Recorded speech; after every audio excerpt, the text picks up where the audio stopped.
Hello everyone, ये हमारा 10th ICSC के लिए सेकंड वीडियो होगा cell cycle and cell division chapter के लिए, है ना।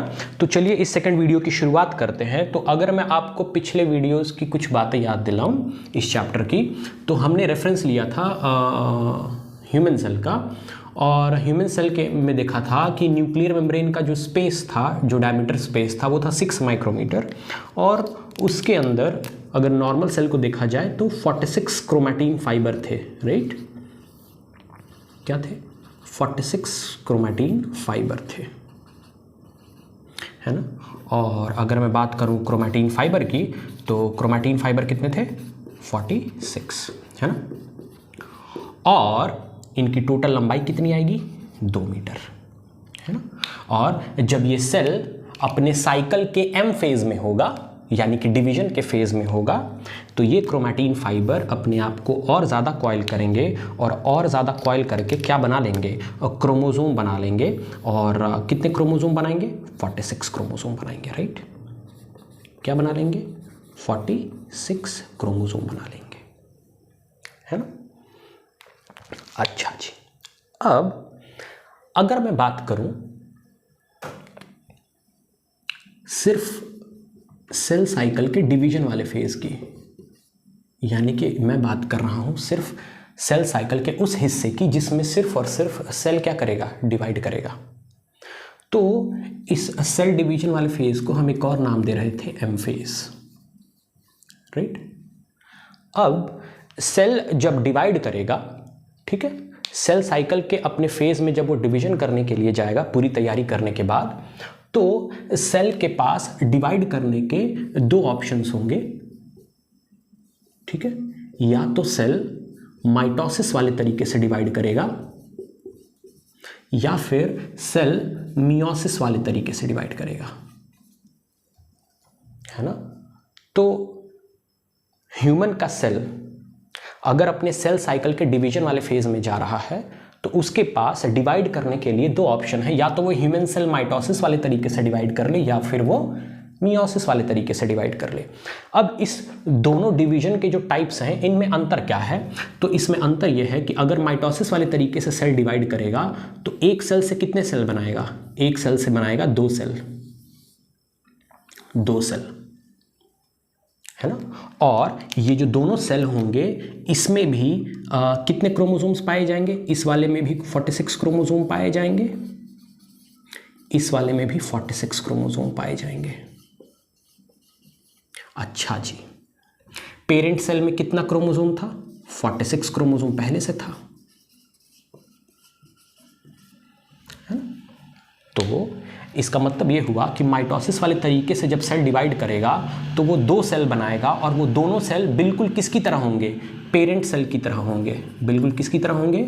पेरेंट सेल के तरह होंगे। उनमें भी exact same number of chromosome होगा। तो हम ये बोल सकते हैं कि माइटोसिस वाले तरीके से सेल जब भी डिवाइड कर रहा है, तो वो अपने ही जैसे 2 सेल को बना रहा है, राइट। इसीलिए माइटोसिस को हम एक और नाम देते हैं इक्वेशनल डिवीजन। क्या नाम देते हैं? इक्वेशनल डिवीजन, क्योंकि जो नए सेल्स बन रहे हैं उनमें क्रोमोसोम्स की संख्या उतनी ही है जितनी कि पेरेंट सेल के अंदर है। ओके, अब हम बात करते हैं मियोसिस वाले डिवीजन की। ओके, मियोसिस वाले तरीके से अगर कोई ह्यूमन सेल डिवाइड कर रही है, तो एक सेल से कितने सेल बनेंगे? 4 सेल बनेंगे। एक सेल से कितने सेल बनेंगे? 4 सेल बनेंगे। 1 2 3 और ये 4 सेल बनेंगे। और ये जो चारों सेल्स बनेंगे, इनके अंदर क्रोमोसोम की संख्या कितनी रहेगी? 23। क्रोमोसोम की संख्या कितनी रहेगी? 23। अच्छा जी, जो पेरेंट सेल था उसके अंदर क्रोमोसोम की संख्या कितनी थी? 46। अब अगर हम ध्यान दें, तो मियोसिस वाले तरीके से अगर कोई सेल डिवाइड कर रही है, तो जो उसकी डॉटर सेल्स हैं उनके अंदर क्रोमोसोम की संख्या क्या हो जा रही है? हाफ हो जा रही है ना। तो इसीलिए मियोसिस को एक और नाम दिया जाता है, और वो नाम है reductional division, right.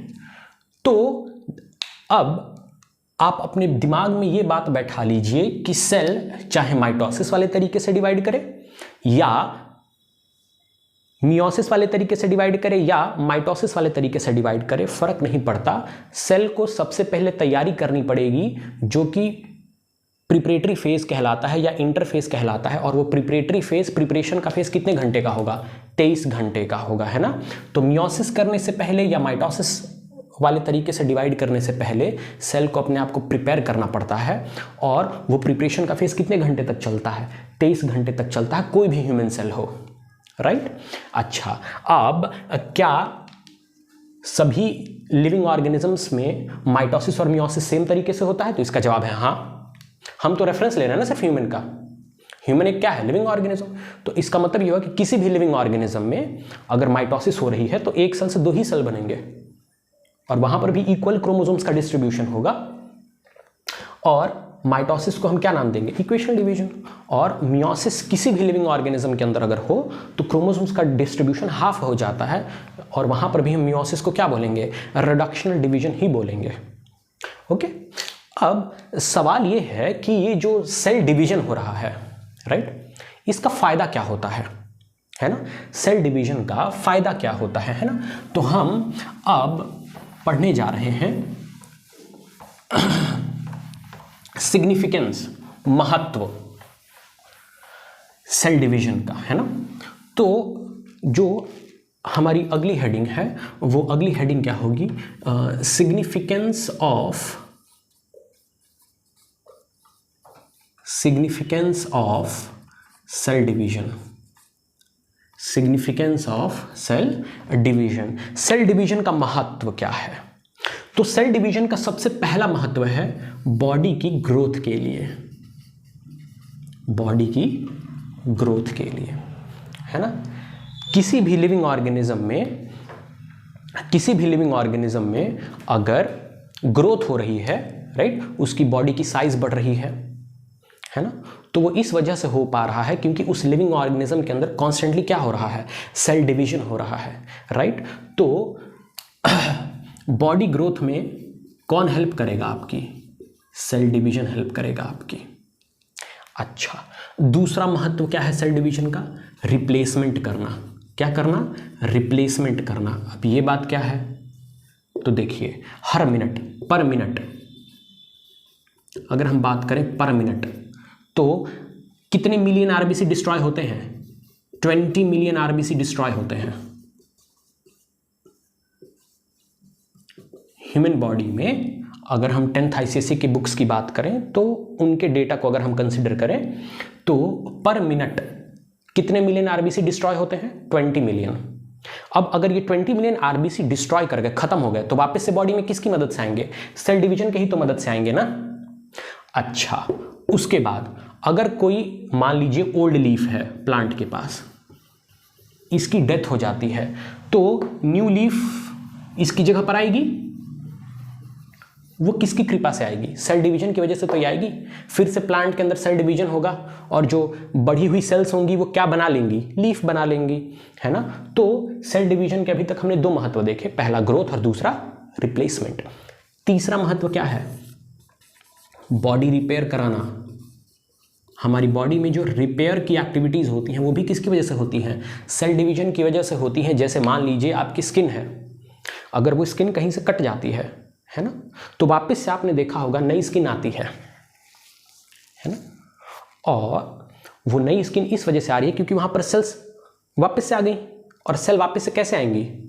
Cell division की वजह से, राइट।